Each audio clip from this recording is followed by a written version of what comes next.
रात उतरने ही वाली थी कि दूर दराज पहाड़ों से आने वाली हवाओं की आवाजें आ रही थी।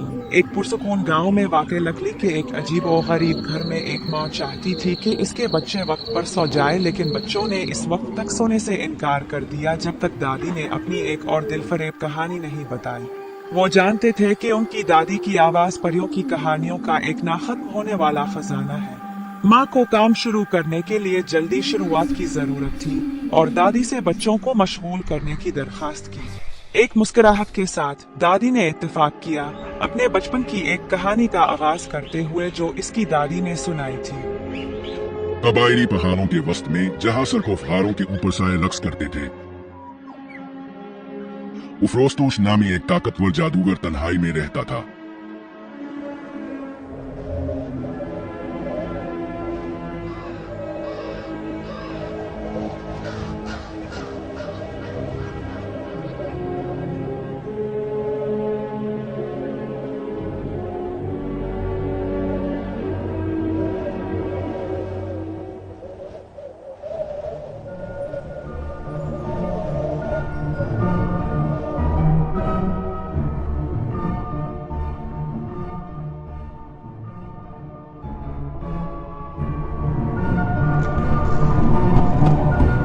एक सुबह इसे अपने दरवाजे के बाहर एक अजीब मंजर मिला।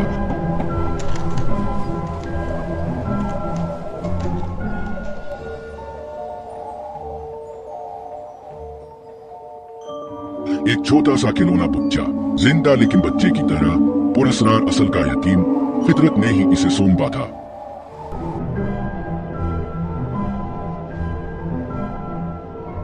इस खामोश दरखास्त से मुतासिर होकर उफ्रोस्तोश ने लड़के को गोद ले लिया और इसकी हिफाजत और परवरिश का ऐहद किया। सरकोफ के गार खतरनाक थे, पत्थरों की भूल भली थी जहां इफरीत छुपे हुए थे। अंदर की हवा नम और ठंडी थी जिसमें सड़ने की हल्की सी बदबू थी, और दूर की चमकती हुई फफूंदी की चमकती रोशनी ने पेशगोई के एहसास को मजीद गहरा कर दिया था। उफ्रोस्तोश खतरात से आगाह खिलौना बच्चे के लिए मुसलसल फिक्रमंद था, लेकिन वक्त गुजरने के साथ साथ दोनों के दरमियान एक अटूट रिश्ता बन गया। खिलौना बच्चा जादूगर को अपने वालिद के तौर पर देखने लगा और उफ्रोस्तोश खिलौने के बच्चे को अपने बेटे की तरह पसंद करता था। जूं जूं लड़का बड़ा होता गया, उफ्रोस्तोश जानता था कि अब वक्त आ गया है कि इसे जादू सिखाया जाए और इसे अपना शागिर्द बनाया जाए। इसलिए इसने इसे जादू का कदीम फिन सिखाना शुरू कर दिया। लेकिन खिलौना बच्चा पेंटिंग की तरफ राग़िब हुआ और इसे जादू सीखना पसंद नहीं था। इसकी तलब को समझते हुए उफ्रोस्तोश ने इसे अपना वक्त जादू और आर्ट के दरमियान तकसीम करने की इजाजत दी। लेकिन खिलौने बच्चे ने पूछा, मुझे जादू क्यों सीखना चाहिए वालिद? जब उफ्रोस्तोश ने दाइन की कहानी सुनाई तो इसका चेहरा उदास हो गया। बहुत पहले चुड़ैल को सुकून जिंदगी बसर कर रही थी, सितारों से भरे आसमान के नीचे माए महल तैयार कर रही थी।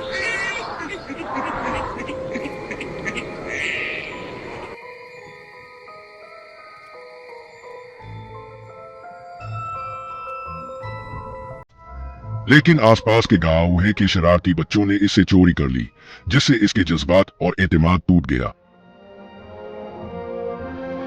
गुस्से में चुड़ैल ने एक लानत की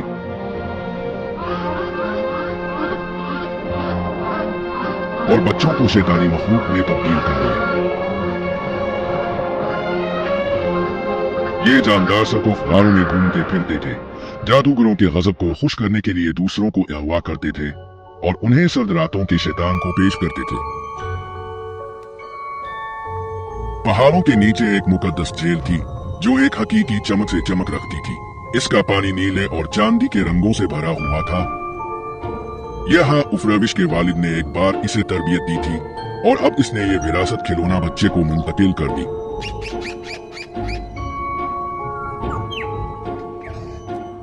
छोटे खिलौने बच्चे को झील के किनारे खूबसूरत झील बहुत पसंद थी और वो गंतों बैठकर पेंटिंग करता था, फितरत की खूबसूरती से लुत्फ अंदोज होता था। खिलौना बच्चे ने अपनी पेंटिंग्स को मुतहर्रिक किया, उन्हें मुख्तसर तौर पर जिंदा किया और उफ्रोस्तोश खिलौना बच्चे का हीरो था।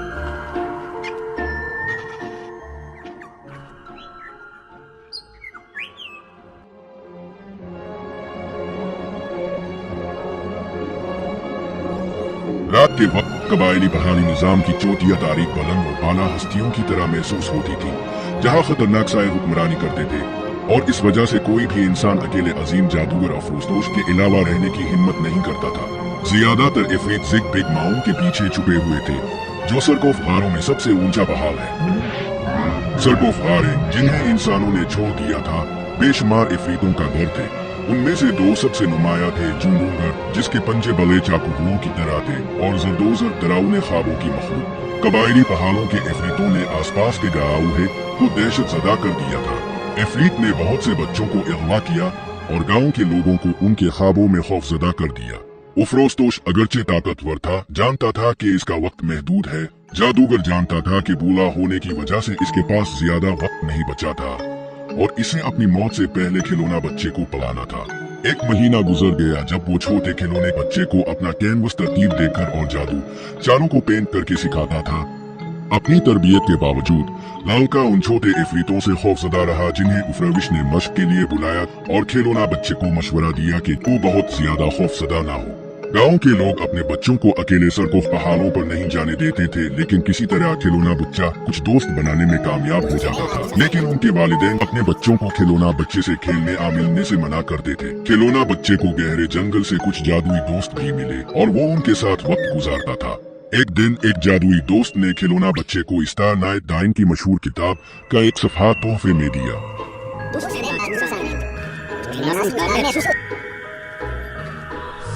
अपने सिया जादू के साथ खिलौना बच्चे ने हादसाती तौर पर एक हमजाद बच्चे को बुलाया जो इसकी इताअत करने के लिए पाबंद था। जब अफरोजदोश को ये मालूम हुआ तो इसने काले जादू की बेलगाम ताकत के खतरात से खबरदार करते हुए मना किया। बहरहाल खिलौने बच्चे ने सीखा कि काले जादू के जुड़वा बच्चे को कैसे बुलाया जाए। मजीद 2 महीने गुजर गए और खिलौना बच्चा कुछ जादू करने के काबिल हो गया। इस बार जादूगर ने खिलौना बच्चे पर घात लगाने के लिए छोटे छोटे इफरीतों को बुलाया और इसकी हैरत की बात यह थी कि खिलौना बच्चा तमाम इफरीतों को शिकस्त देने में कामयाब रहा, लेकिन जादूगर को यह मालूम नहीं था कि इफरीत जरदोजर खिलौना बच्चे को छीनने के लिए इंतजार कर रहा था।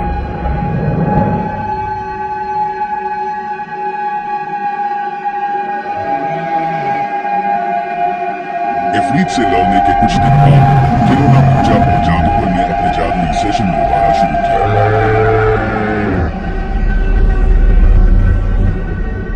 इसके बाद जादूगर ने खिलौना बच्चे को पेंटिंग के शौक को पूरा करने के लिए छोड़ दिया। जैसे ही खिलौना बच्चा अपने कैनवस के करीब पहुंचा, कैनवस पर इसकी बनाई हुई मुस्कुराहट हरकत करने लगी और आसमान में कुछ छोटे इफरीत नमूदार हुए। खिलौना बच्चे ने छोटे इफरीत को नजरअंदाज किया और पेंटिंग शुरू करने के लिए कैनवस पर बैठ गया। अपने अर्द गिर्द के माहौल से बेखबर इसने महसूस नहीं किया कि आसमान के दरमियान एक बहुत बड़ा इफरीत वाले पंजों के साथ नमूदार हुआ जो खिलौना बच्चे तक पहुंचने की कोशिश कर रहा था। खिलौना बच्चा भागा और इफरीत जरदोजर इसके पीछे भागा। जादूगर जो अपने कैनवस और दीगर सामान जमा करने में मसरूफ था, अचानक अजीब आवाज सुनाई दी। अफरोजदोश को मालूम था कि इफरीत ने बच्चे पर हमला किया है, लिहाजा वो इसे बचाने के लिए भागा। खुशकिस्मती से जादूगर पर वक्त नमूदार हुआ। हारों में इस मखलूक की गुलगुलाहट गूंज रही थी। इफरीत ताकतवर जादूगर का सामना नहीं करना चाहता था, लिहाजा वो मंजर से भाग गया। खिलौना बच्चे ने अपनी जान बचाने के लिए जादूगर का शुक्रिया अदा किया, लेकिन उफरविश ने इसे जादू सीखने में तेजी लाने पर जोर दिया। मुतनब्बे किया कि एक दिन वो इसकी हिफाजत के लिए वहाँ नहीं होगा। कुछ और दिन गुजर गए और खिलौना बच्चे ने जादूगर से काफी जादुई चालें सीख ली थी, लेकिन जादूगर जानता था कि खिलौना बच्चा अब भी सारकोफ गारों में पले इफरीत का मुकाबला नहीं कर रहा है। मौसम सरमा आ गया और एक दिन जादूगर शदीद बीमार हो गया। खिलौने बच्चे ने जादूगर से कुछ जंगली जड़ी बूटियां तलाश करने की इजाजत मांगी ताकि जादूगर बेहतर हो सके, लेकिन जादूगर ने इसे मुतनब्बे किया कि सर्दियों के दौरान इफरीत ज्यादा वहशी हो जाते हैं, लिहाजा इसे रात से पहले हर कीमत पर घर वापस आने की कोशिश करनी चाहिए। खिलौना बच्चा जानता था कि बूढ़ा जादूगर बहुत कमजोर है। खिलौना बच्चा जादूगर को गर्म रखने के लिए आग के लिए लकड़ी जमा करने और जादूगर की बीमारी के इलाज के लिए कुछ जड़ी बूटियां तलाश करने के लिए घर से निकला। ये मुकद्दस झील जो कभी एक पुरसुकून और अक्कासी करने वाला मंजर हुआ करती थी, अब ठंडी हवाएं इसकी सतह पर फैलने के साथ ही बुरे सुकून के एहसास से भरी हुई महसूस हुई। खिलौने के बच्चे ने अपने दोस्तों को देखा जो निचले गारों में इससे मिलने आए थे। बच्चों के घर लौटने से पहले उन्होंने एक मकामी आदिवासी खेल खेला।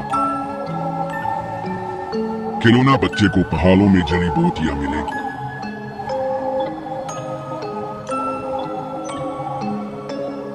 और इसने हमजाद बच्चे को बुलाने के लिए काला जादू फेंकने के लिए जेल का दौरा किया।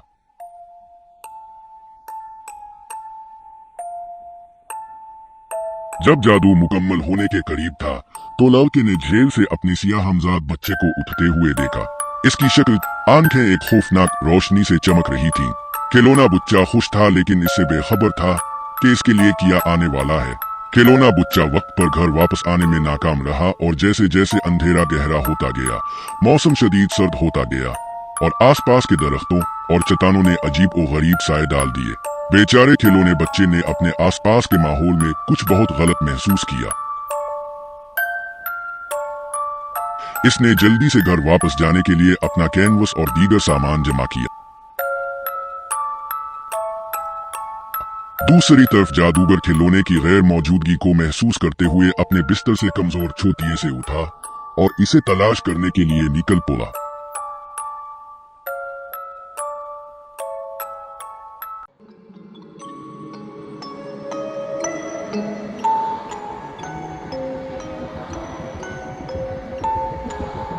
दरी असना धुंध ने झेल को अपनी लपेट में ले लिया क्योंकि छोटे और दरमियाने साइज के इफरीत नमूदार होने लगे। उनकी झुंझलाहट और चमकती हुई आंखों ने रात की खामोशी को तोड़ दिया।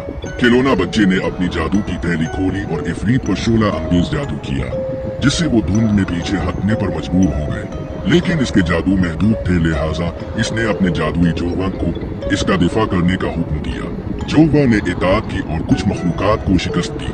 ये वाकई गरीब बच्चे के लिए एक डरावना ख्वाब बन रहा था। अचानक इसने देखा कि तमाम छोटे और दरमियाने इफरीत मंजर से भागने लगे। जब माँ का इफरीत जूनूंगर करीब ही घूम रहा था, धुंध से इसकी बड़ी शक्ल नमूदार हुई। आगे बढ़ते ही इसके पंजे चमक रहे थे। खिलौना बच्चा भागा, लेकिन जूनूंगर के पंजे ने इसे ठुकर मारी, जिसकी वजह से वो बर्फीली जेल में गिर गया। इसका ठंडा पानी इसकी चीखों को निगल रहा था। सर्दी ने इसके जिस्म को छू लिया। जूनूंगर अपनी खौफनाक शक्ल में पीली चांदनी के नीचे खिलौना बच्चे की तरफ बढ़ गया। लेकिन खिलौना बच्चे की जुर्माजात ने खिलौना बच्चे को बचाने के लिए हिम्मत और जादू के सायादार धुंधले पिंग के साथ इफरीत का सामना किया, जो वह चुंदर निगाह की वहशत का मुकाबला नहीं कर सके। इसकी शक्ल तारीक रंगों में बखर गई और एक खौफनाक खामोशी के साथ ईथर में गायब हो गई। इफरीत फतेह में एक जानवर की तरह गरज रहा था। खिलौना बच्चे पर हमला करने के लिए अपने पंजों को तैयार कर रहा था, लेकिन जादूगर इफरीत के सामने बहुत कमजोर शक्ल में पहुंच गया, जो ताकतवर जादूगर की जाहिरी शक्ल देखकर बहुत हैरान हुआ। जादूगर ने अपने और खिलौना बच्चे के गिर्द एक बड़ा दायरा खींच लिया। जादूगर और जूनूंगर के दरमियान एक खौफनाक लड़ाई हुई। जादू ने अंधेरी झील को रोशन कर दिया और खिलौना बच्चा कांप रहा था लेकिन मुतासिर था। उफरोजदोश को एहसास हुआ कि वो इस इफरीत को ज्यादा देर तक रोक नहीं सकता। अपनी बाकी तमाम ताकत को तलब करते हुए इसने अपनी जिंदगी की ताकत को कुर्बानी के जादू में डाल दिया। ये आवाज जोर से फूट पड़ी, जिसने जूनूंगर को एक अंधेरी रोशनी में लपेट लिया, जिसने इसे खाई में पीछे हटने पर मजबूर कर दिया। मजीद छोटे इफरीत जादूगर की तरफ वापस आ रहे थे जब छोटा खिलौना बच्चा जेल से बाहर आया और जादूगर को बचाने के लिए बहादुरी से इफरीत का सामना किया। इफरीत सब चले गए थे और बूढ़ा जादूगर जमीन पर गिर गया और अपनी आखिरी सांस लेने लगा। और खिलौना बच्चे ने बीमार जादूगर को अपने साथ घर वापस जाने के लिए कहा, लेकिन उस रविश का वक्त आ चुका था। अपनी आखिरी सांस बूहे के साथ इसने लड़के को अपनी विरासत सौंपी और इस पर जोर दिया कि वो अपनी ताकत तलाश करे। जैसे ही सुबह की पहली किरणों ने जेल को रोशन किया, खिलौना बच्चा जादूगर की लाश के पास बैठ गया। दुनिया का बोझ इस पर दबा हुआ था